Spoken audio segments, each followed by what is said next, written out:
다 함께 마음을 모아 수요일 새벽을 하나님께 올려드리겠습니다. 하나님이 우리에게 복을 주시리니 땅의 모든 끝이 하나님을 경외하리로다. 땅의 모든 끝이 하나님을 경외하리로다. 아멘. 찬송 312장입니다. 찬송가 312장. 너 하나님께 이끌리어 일평생 주만 바라면 너 어려울 때 힘주시고 언제나 지켜주시리. 312장 함께 찬송하시겠습니다.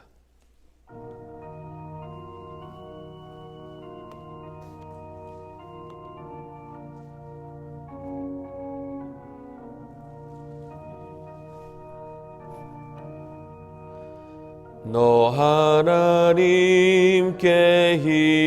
이끌리어 일평생 주만 바라면 너 어려울 때 힘주시고 언제나 지켜주시리. 주 크신 사랑 믿는 자 그 반석 위에 서리라. 너 설레는 맘 가다듬고 희망 중 기다리면서 그 은혜로우신 주의 뜻과 사랑에 만족하여라. 우리를 불러주신 주 마음에 소원하신다. 주 찬양하고 기도하며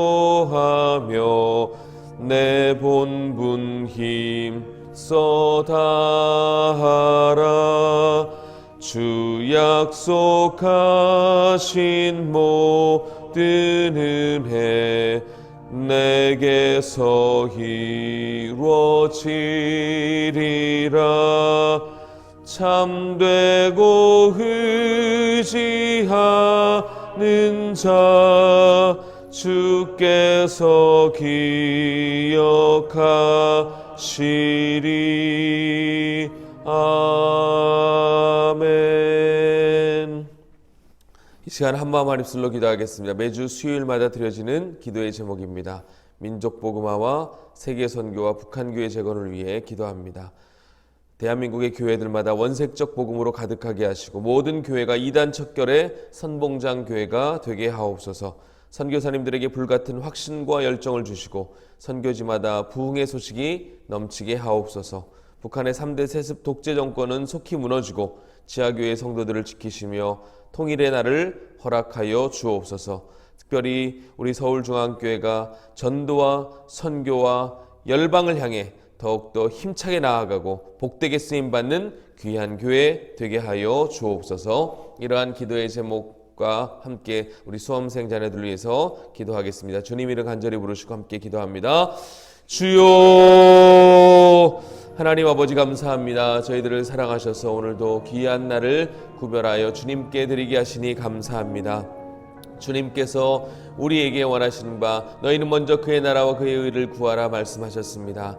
우리의 개인과 우리의 가정과 우리의 여러 가지 당면한 많은 기도의 제목들도 있지만 이 나라와 민족과 대한민국의 많은 교회들 무엇보다 하나님 나라를 위하여 간구하며 기도하오니 주여 우리들의 기도에 신실하게 응답하여 주옵소서. 대한민국에 많은 교회들이 있습니다. 그 교회들마다 다른 세속적 가치가 지배하는 교회가 아닌 원색적 복음으로 충만한 교회 되게 하여 주시고 모든 교회가 힘을 합하여 이단 척결의 선봉장 교회로 쓰임받게 하여 주옵소서. 그 중심에 우리 교회가 하나님 존귀하게 주님 오시는 그날까지 아름답게 쓰임받는 교회 되게 하여 주시고 무엇보다 칭찬받았던 교회 빌라델비아와 서머나 교회처럼 하나님의 영광을 위하여 대한민국의 행복을 위하여 귀하게 쓰임받는 우리 교회 되게 하여 주옵소서. 선교사님들 여러 가지 많은 어려움 속에서도 그러나 복음의 확신을 가지고 나아가게 하시니 감사합니다. 선교지마다 부흥의 소식,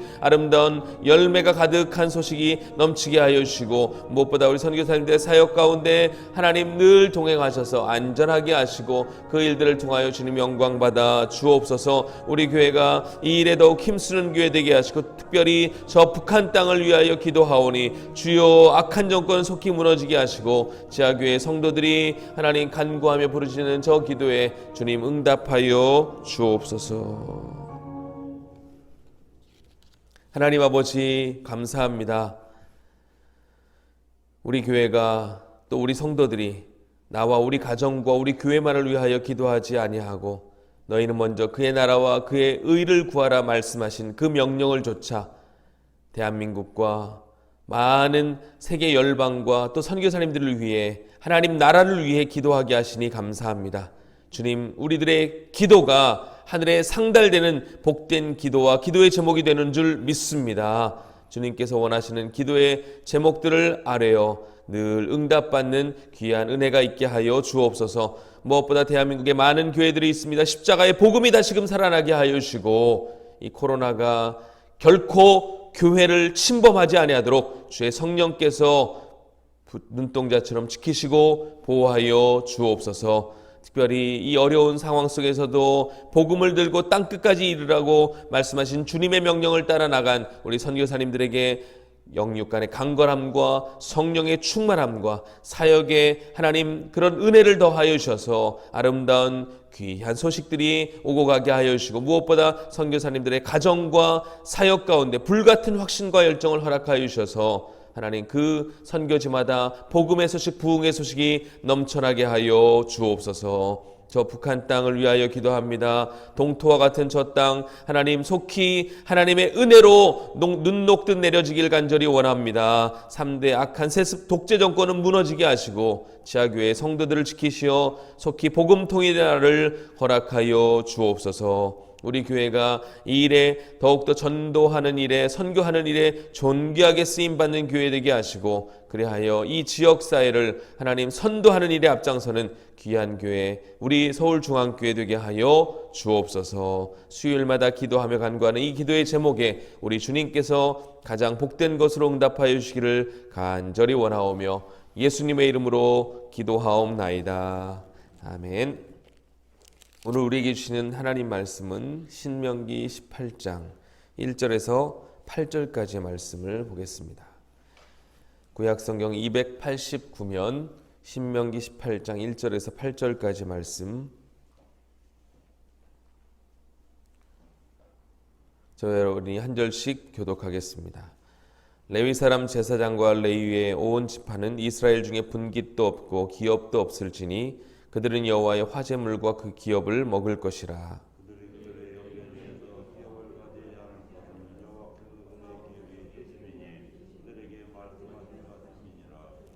제사장이 백성에게서 받을 몫은 이러하니 그 드리는 제물의 소나 양이나 그 앞다리와 두 볼과 위라 이것을 제사장에게 줄 것이요.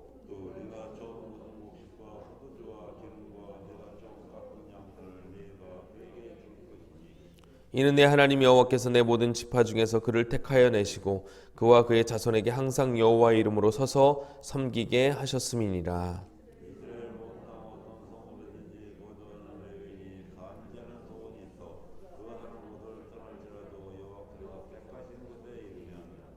여호와 앞에 선 그의 모든 형제 레위인과 같이 그의 하나님 여호와의 이름으로 섬길 수 있나니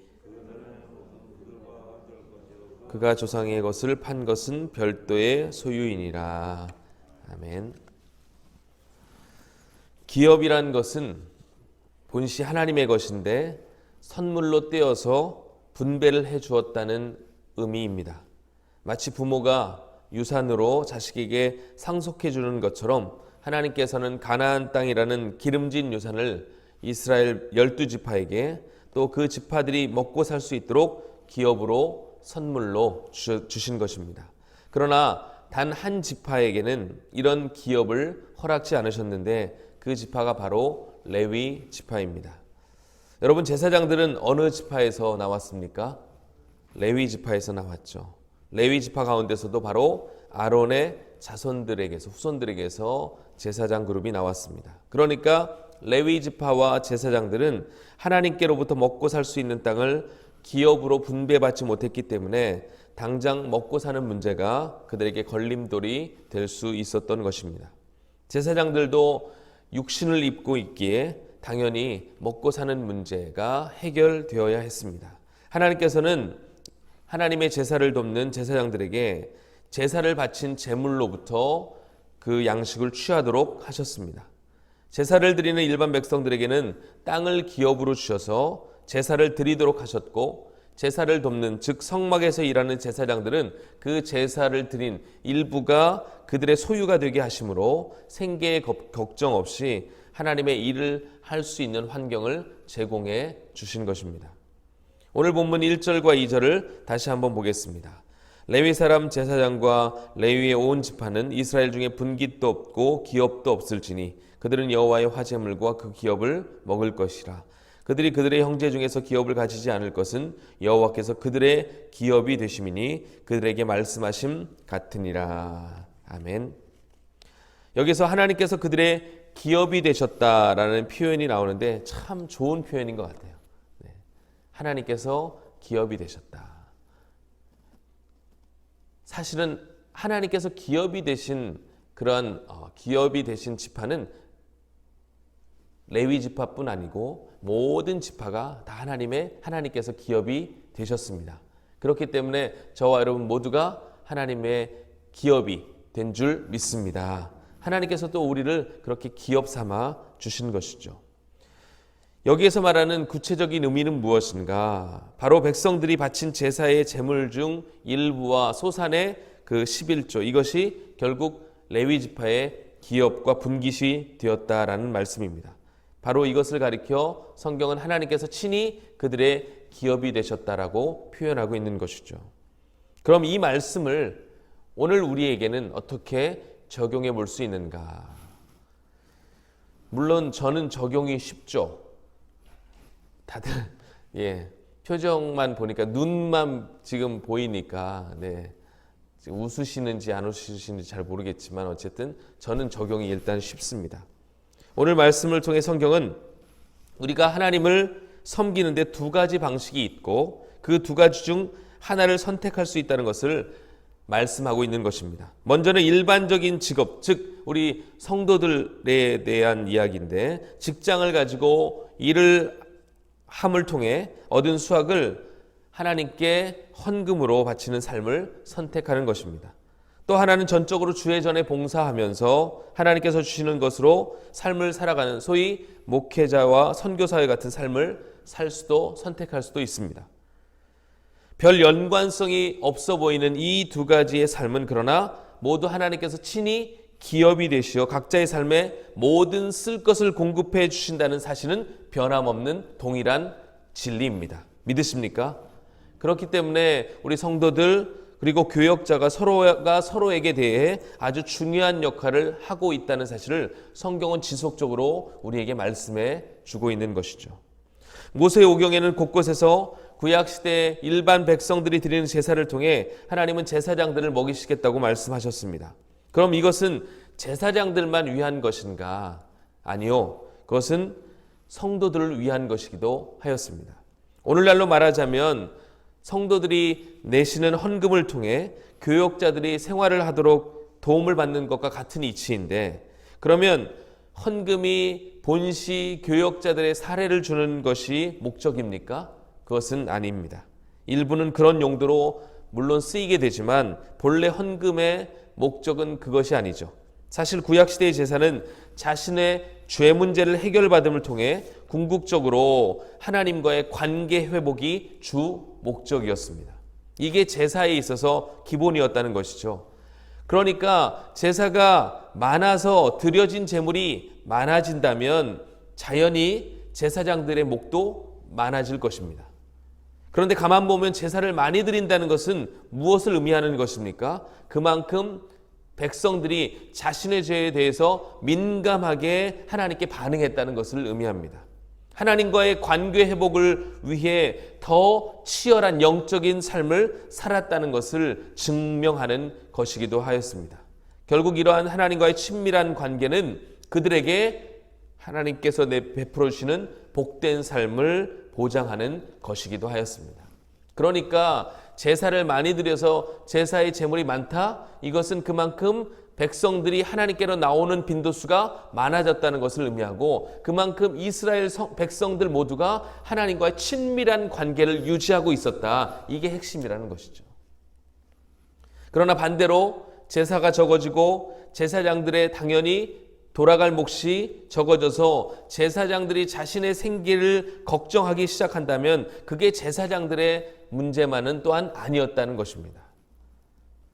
그만큼 백성들이 하나님과의 관계에서 멀어졌다는 거예요. 제사의 빈도수가 적어졌다는 것은 죄에 대해서 민감하게 반응하지 않았다는 것입니다. 하나님과의 관계가 멀어져서 백성들이 죄에 대해 민감하지 않으면 결국 누구에게 문제가 발생합니까? 백성들 자신에게 문제가 발생하는 것입니다. 결과적으로 그러한 시대는 영적으로 어두운 시대였음을 성경은 곳곳에서 증명하고 있습니다. 결국 그것이 그들에게는 화로 임했음을 우리는 또한 성경을 통해 확인할 수가 있습니다. 실제 이스라엘의 암흑기는 언제부터 시작되었는가? 희미한 제사의식으로부터 시작되었음을 우리는 성경을 읽어가며 알 수 있습니다.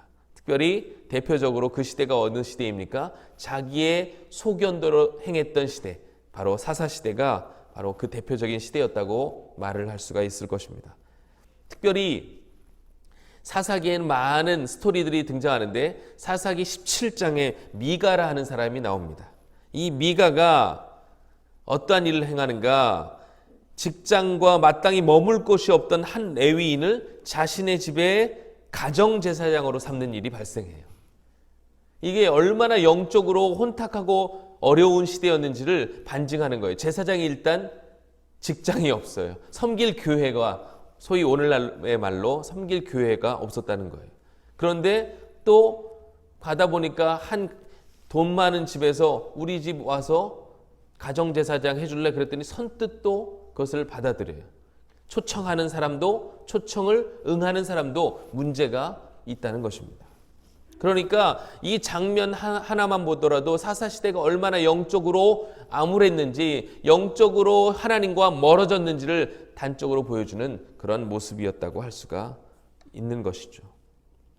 제사장이 복을 받는다는 것은 제사를 드리는 성도들도 복을 받았다는 것이요.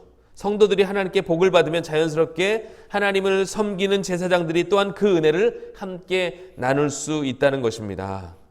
여기에서 중요한 것은 모든 사람이 하나님과의 올바른 관계를 맺고 살아가는 것이 핵심이라는 것입니다. 이 모든 것이 하나님이 주신 기업임을 기억하고 하나님의 뜻대로 살아갈 때 하나님께서 우리에게 약속하신 그 은혜와 복을 우리 모두가 받게 될 줄 믿습니다. 제사장이 복을 받으면 그 영적 권세로 성도들에게 그 은혜를 흘려보낼 것이고, 성도들이 또 복을 받으면 그 은혜와 사랑으로 또 성도들이 함께 복을 받고 또 제사장도 그 은혜에 동참할 수 있게 된다는 것. 이것을 바로 우리는 일컬어 영적 선순환의 원리다, 이렇게 정의할 수가 있겠습니다.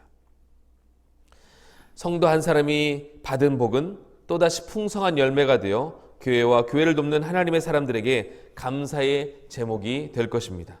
결국 이 모든 일은 하나님께 영광이 되어진다는 것이죠.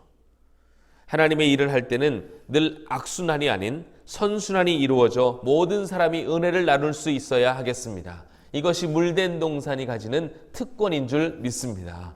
우리가 왜 물된 동산이 되기를, 생수의 강이 되기를 기도하고 있습니까? 우리 교회만 이 지역사회에 우뚝 솟아서 다른 사람들이 우러러보게요? 아니요. 우리 교회가 더 섬기는 일에, 더 나누는 일에, 더 베푸는 일에 힘쓰기 위해서 우리 성도들이 복을 받고 우리 교회가 더 큰 하나님의 은혜를 경험해야 될 줄 믿습니다. 이 받은 은혜와 사랑을 하나님 나라를 위해 재헌신, 재투자하기 위하여 이렇게 우리가 물된 동산의 은혜를 누려야 한다는 것입니다. 그 중심에 바로 저와 여러분, 우리 교회가 있는 줄 믿습니다. 여러분, 오늘 한 날도, 이번 한 주간도 하나님이 내려주시는 풍성한 은혜와 복을 만끽하시길 바랍니다. 그 복을 저에게도 흘려보내주십시오. 그리고 또 성도들과 함께 나누십시오. 그럴 때 더 하나님의 은혜는 배가 되어 우리에게 돌아오게 될 줄 믿습니다. 오늘도 하나님 앞에서 정직하고 신실하게 자신에게 주어진 의무를 잘 감당함으로 그것이 권리가 되어지는 사람들에게는 축복의 통로가 되시는 여러분들 모두가 되시기를 주님의 이름으로 축복합니다. 기도하겠습니다. 이상호 장로님, 최영기 장로님 감사함을 드리셨습니다. 하나님 아버지 감사합니다.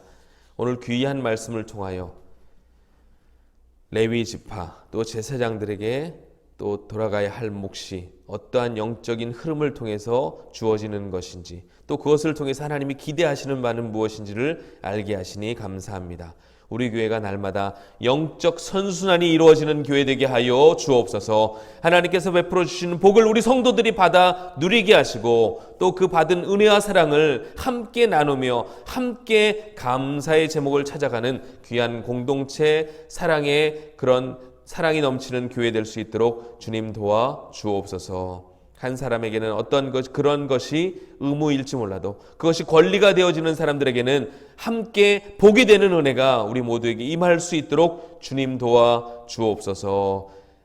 영적 선순환의 선봉에 서서 우리 성도들 모두가 은혜를 받고 그 받은 은혜와 사랑을 물된 동산처럼 흘려보내는 그 일에 존귀하게 쓰임받게 하여 주옵소서. 오늘 한 날 또 이번 남은 한 주간의 삶이 그러한 삶이 되기를 간절히 원합니다. 혹 영적인 결핍이 우리에게 있다면 다시금 주의 전에 나와서 함께 기도하며 예배함을 통하여 하늘의 신령한 만나를 공급받는 우리 모든 성도들, 우리 모든 주의 권속들 되게 하여 주옵소서. 오늘 한날의 삶 가운데도 우리와 함께 하시고 늘 풍성한 것으로 은혜 주시기를 간절히 원하오며 예수 그리스도의 이름으로 기도하옵나이다. 아멘. 들으신 말씀을 기억하며 또 각자 가지고 나오신 기도의 제목들 가지고 특별히